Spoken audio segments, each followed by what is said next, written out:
गुरु प्रेमियों, आपने गुरु स्टोरीज के एक अन्य एपिसोड जिसका शीर्षक है अब ओशो मेरा पुत्र नहीं गुरु है में देखा कि स्वामी स्वतंत्र सरजानो को दिए साक्षात्कार में ओशो के परम पूज्य पिताजी ने ओशो के बाल्यकाल से जुड़ी कई विशेष बातें बताई जो आम रूप से अज्ञात थी।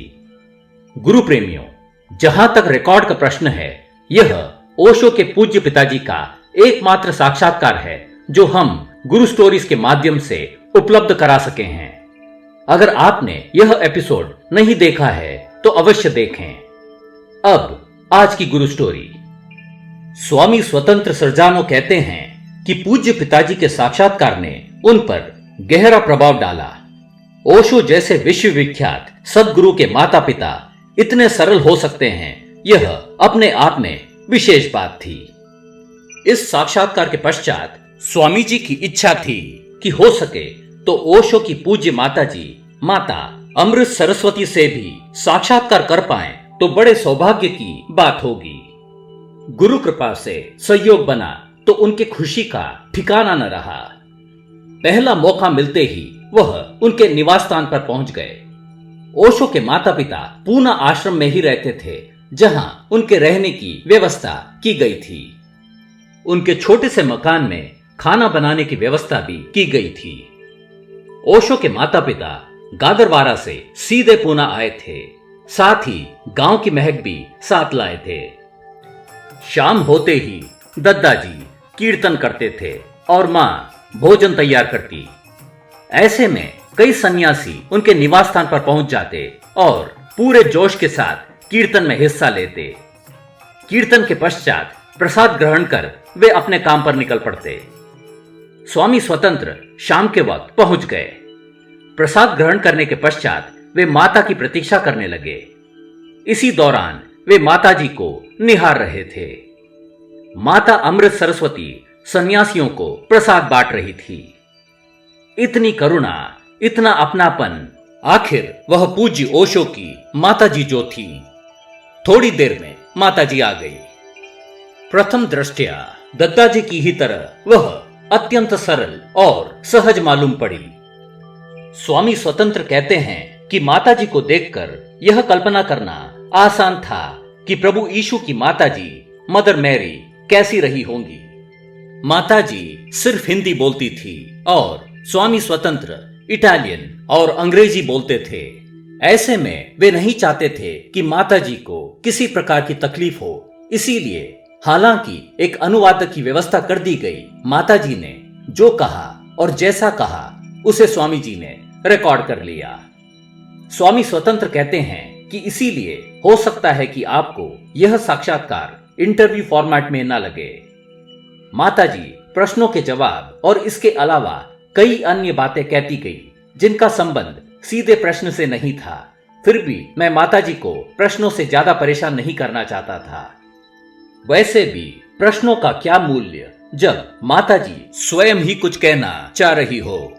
फिर भी हिम्मत कर मैंने पहला प्रश्न किया, माताजी आपने ओशो से संन्यास कब लिया? माताजी ने जवाब दिया, बेटा मेरे संन्यास लेने की भी एक कहानी है। ऐसा कुछ नहीं था कि संन्यास लेना है, ऐसा मन में आया ही नहीं। मेरी बेटियों ने काफी पहले संन्यास ले लिया था। रजनीश ने भी कभी आग्रह नहीं किया। एक दिन सुबह मुझे ध्यान करते हुए कुछ अनुभव हुआ जो मैं अपने साथियों को बता रही थी। उन्हीं में से किसी ने यह बात जाकर ओशो को बता दी।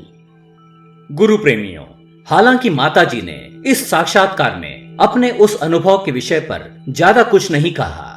हमारे रिसर्च से यह सामने आया कि माताजी प्रतिदिन सुबह 4:30 बजे कुंडलिनी ध्यान करती थी। एक समय में ओशो अपने सन्यासियों को कुंडलिनी ध्यान करवाते थे। सन्यासियों के अनुसार इस ध्यान विधि को करते हुए भ्रू मध्य में आज्ञा चक्र के घूमने का अनुभव होता था।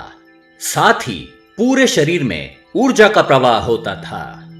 शरीर रंग बिरंगे आभा मंडल में गिर जाता था और कुछ ही देर में देहबान छूट जाता था। ऐसे में साधक का शरीर परम ऊर्जा में परिणित हो जाता था। हो सकता है माता जी को कुछ ऐसा ही अनुभव हुआ होगा जो वह अपने साथियों के साथ बांट रही थी, जिसे किसी सन्यासी ने ओशो तक यह कहते हुए पहुंचा दिया कि माताजी सन्यास के लिए तैयार हो गई हैं। ओशो ने भी इसे मंजूरी दे दी। माताजी आगे कहती हैं, फिर क्या था, रजनीश ने एक सन्यासी को भेजकर मुझे बुलवा लिया। मैंने तो स्नान तक नहीं किया था, तो मैंने भी बुलवा भेजा। मैं अभी तैयार नहीं हो पाई हूँ, परंतु ओशो ने पुनः यह कहलवा भेजा कि इसकी कोई आवश्यकता नहीं है, जैसे हो वैसे ही आ जाओ। तो फिर मैं चली गई। यह कहते हुए माताजी चुप हो गई। स्वामी स्वतंत्र कहते हैं कि कमरे में अद्वितीय शांति थी। माताजी के गहरी श्वास की आवाज के बीच मैं दूसरा प्रश्न पूछने में असमर्थ था। तभी माताजी ने एक और गहरी सांस ली और आगे बोली, रजनीश कभी किसी से आग्रह नहीं करता था कि कोई सन्यास ले, यहाँ तक कि हमारे परिवार के सदस्यों से भी नहीं। सन्यास लेना या ना लेना व्यक्ति का निजी फैसला होता है। ऐसा है ना बेटा कि आत्मा को सब मालूम है। आत्मा जानती है कि उसके लिए क्या सही है। मुझे ऐसा लगा कि मेरे सन्यास लेने का समय आ गया है। अब इसे शब्दों में बांधना कठिन है। मैं इसे कभी समझा ना सकूंगी। हाँ, इतना कह सकती हूँ कि मुझे लगा यही सही समय है, बस। यह कहकर माताजी चुप हो गई। हिम्मत कर स्वामी स्वतंत्र ने आगे पूछा, माताजी इसके बाद क्या हुआ? माताजी बोली, तो मैं वैसे ही चली गई। अंदर जाकर देखा तो रजनीश अपनी कुर्सी पर बैठा था। आसपास कुछ अन्य सन्यासी बैठे हुए थे। मुझे देखते ही उसने मुझे बुलवा लिया और सन्यास माला पहना दी। इसके पहले कि मैं झुककर उसके चरणों को छूती, उसने ही मेरे चरण स्पर्श कर लिए। सचमुच वह क्षण अद्वितीय था। उसी क्षण मुझे ज्ञान आया कि अब रजनीश मेरा बेटा नहीं रहा। मेरा मोहन अब मेरा सद्गुरु है। यह कहते हुए माताजी भाव विह्वल हो गई। कुछ देर रुकने के पश्चात वे आगे बोली, उस क्षण माँ बेटे के संबंध का अंत हो गया। अब ओशो मेरे गुरु थे और मैं एक सन्यासिन शिष्य थी, हर किसी की तरह। फिर रजनीश ने मेरे सर पर हाथ रखकर मुझे आशीर्वाद दिया, जिसके बाद स्वयं ही मेरा हाथ पकड़कर आशीर्वाद भी लिया। फिर समय थम गया। एक युग का अंत हुआ और एक नए युग का प्रारंभ भी हुआ। यह कहकर माँ चुप हो गई। गुरु प्रेमियों, हम यहाँ बता दें कि ओशो ने इस अद्भुत घटना पर बोलते हुए कहा था कि तब मैंने अपनी माँ के चरण एक आखिरी बार छुए थे, क्योंकि इसके बाद यह संभव न होता। ओशो कहते हैं, वैसे भी मैं यह करना चाहता था। मेरी माताजी ने इस जीवन में बहुत कुछ सहा था। मैं अपनी माँ का ऋणी था कि उन्होंने मुझे 700 वर्ष बाद यह गर्भ प्रदान किया था, जिसके कारण मैं इस धरती पर आ सका। गुरु प्रेमियों, ओशो का पिछला जन्म 700 वर्ष पहले हुआ था, जिसके पश्चात वे उस गर्भ की प्रतीक्षा में थे जब उन्हें माता अमृत सरस्वती जैसा पवित्र गर्भ प्राप्त होगा। आप एक अन्य गुरु स्टोरी जिसका शीर्षक है जब साधु के रूप में प्रकट हुए ओशो में सुन चुके हैं कि किस प्रकार अपने जन्म से पूर्व ओशो ने एक साधु के रूप में प्रकट होकर माता सरस्वती को अपने आने की सूचना दी, जिसके विषय में माताजी ने स्वयं अपने श्रीमुख से बताया था। अब आगे सुनिए। स्वामी स्वतंत्र ने दूसरा प्रश्न किया, माताजी ओशो के बाल्यकाल के विषय में कुछ बताएं, कुछ ऐसी विशेष बात जो आपको आज तक याद हो। बेटा, मोहन बड़ा अच्छा बालक था। उसने मुझे कभी परेशान नहीं किया। वैसे भी घर और गांव के सभी बच्चे अपने ही लगते थे। मोहन भी उन्हीं में से एक था। हाँ, अगर कोई शरारत करता तो मैं दंड भी देती थी, परंतु यह सबके लिए था। हाँ, एक बात याद आई। एक बार मैं एक बच्चे को दंड दे रही थी कि मोहन वहां आ गया और मुझे रोक दिया। वह नाराज हो गया था, कहता था बच्चों पर कभी हाथ नहीं उठाना चाहिए। वह हिंसा का बड़ा विरोध करता था। वह कहता था किसी भी अवस्था में हाथ उठाना उचित नहीं है। माता पिता को भी इसका अधिकार नहीं होता है।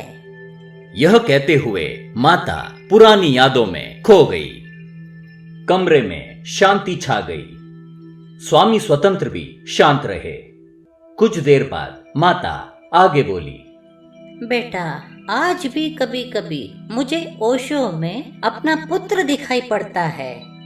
माँ होना कैसे भूल सकती हूँ कि 9 महीने मोहन को अपने गर्भ में पाला है। सुनती हूँ उसकी तबीयत खराब है। आज तो प्रवचन के लिए आया भी नहीं। जानती हूँ अब वह मेरा पुत्र नहीं है, गुरु है। एक बात कहूँ बेटा, जब वह मेरे सामने आते हैं तो मेरे हाथ मेरे सद्गुरु की असीम कृपा के सामने अपने आप जुड़ जाते हैं। मेरा हृदय सद्गुरु की कृपा से भर जाता है, परंतु उनके स्वास्थ्य की चिंता भी सताती है। मुझे चिंता के विचारों से जूझना पड़ता है। फिर बेटा मैं रो पड़ती हूँ, क्योंकि मेरे सद्गुरु बीमार हैं, मेरा मोहन बीमार है। यह कहते हुए मां की आंखें नम हो आई। दुख के उस गहरे क्षण में स्वामी स्वतंत्र अपने आप को संभाल नहीं पाए। उनकी आंखों से अश्रु छलक पड़े। स्वामी स्वतंत्र कहते हैं, वह क्षण असहनीय था। मैं दोषी था। दोषी उस बात के लिए जिसके कारण मां को पीड़ा हुई थी। ना मैं प्रश्न करता, न माता सरस्वती दुखी होती। वे मन ही मन माता से क्षमा मांगने लगे। मां, मुझे क्षमा करना। अब मैं आपको और पीड़ा नहीं दे सकता। हमारे लिए ओशो सद्गुरु हैं। हमें हमारे सद्गुरु बिना कुछ खोए मिल गए हैं। परंतु माते, आपने बहुत कुछ खोया है। आपने अपना मोहन खोया तो हमें हमारे ओशो मिले। मैं आपके दुख को समझ नहीं सकता, परंतु यह पीड़ा का क्षण असहनीय है। माता, मैं आपको सादर प्रणाम करता हूं। मेरे पास शब्द नहीं है। मैं निशब्द हो गया हूं। कमरे में अंतहीन शांति छा गई। स्वामी स्वतंत्र मां के समक्ष बैठे रहे। मां ने दोनों हाथ उनके सर पर रखकर आशीर्वाद दिया। स्वामी जी लिखते हैं, मैं उन पवित्र हाथों को अपने शीश पर महसूस कर धन्य हो गया। ये वही कमल हस्त थे जिससे माता मेरे पूज्य गुरुदेव भगवान श्री रजनीश को आशीर्वाद देती थी। इसके बाद मां चुप ही रही। स्वामी स्वतंत्र लिखते हैं, मैं समझ गया कि साक्षात्कार संपन्न हो गया था, फिर भी उठकर जाने का मन न किया। धन्य है हम कि हमें ऐसी माता मिली जिन्होंने भगवान को जन्म दिया।